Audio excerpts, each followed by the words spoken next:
Halo semua, perkenalkan saya Rizka Valeri. Saya akan menjelaskan asam nitrat.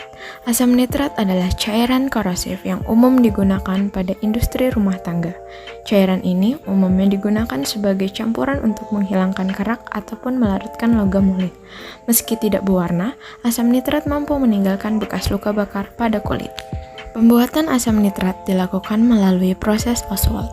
Dalam proses yang dilakukan di laboratorium, asam nitrat dihasilkan dengan mencampurkan natrium nitrat pekat dengan asam sulfat pekat, kemudian dipanaskan.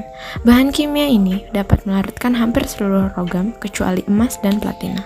Berkaitan dengan kegunaannya, berikut ini beberapa kegunaan asam nitrat. Yang pertama, digunakan sebagai bahan baku pembuatan pupuk nitrogen.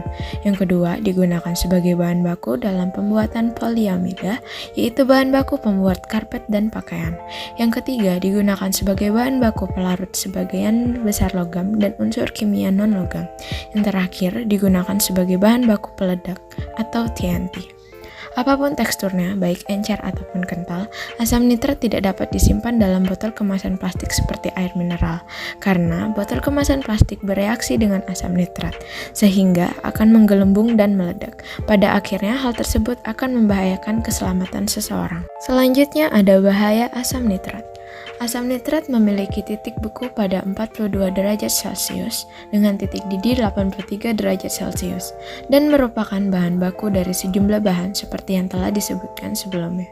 Jika tidak digunakan secara hati-hati, bahan kimia tersebut dapat membahayakan keselamatan seseorang. Jika terpapar secara tidak sengaja, seseorang bisa mengalami iritasi pada mata. Jika kandungannya tidak sengaja masuk ke dalam tubuh, bahan kimia tersebut dapat berikatan pada hemoglobin, yang mana itu memicu terhambatnya pasokan oksigen ke seluruh sel dan jaringan dalam tubuh. Akibatnya, tubuh akan kekurangan oksigen.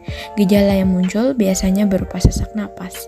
Jika kondisi tersebut dibiarkan begitu saja, bukan hal yang tidak mungkin jika terjadi kematian sel dan jaringan dalam tubuh. Selain itu, asam nitrat juga dapat memicu beberapa gangguan kesehatan seperti edema paru, yaitu gangguan kesehatan yang dipicu oleh penumpukan cairan dalam paru-paru, pneumonia, yaitu gangguan kesehatan yang dipicu oleh infeksi pada organ paru-paru, dan yang terakhir yaitu bronkitis, yaitu gangguan kesehatan yang terjadi pada saluran pembawa udara ke dan paru-paru. Pastikan untuk menyembuhkan luka dengan langkah yang tepat, karena jika dibiarkan, luka dapat memicu penyakit tetanus. Membilas asal-asalan juga dapat menyebabkan area luka menjadi melebar atau mendalam ke bawah kulit. Intensitas yang dialami tergantung seberapa banyak asam nitrat yang terpapar ke kulit. Sekian penjelasannya, terima kasih.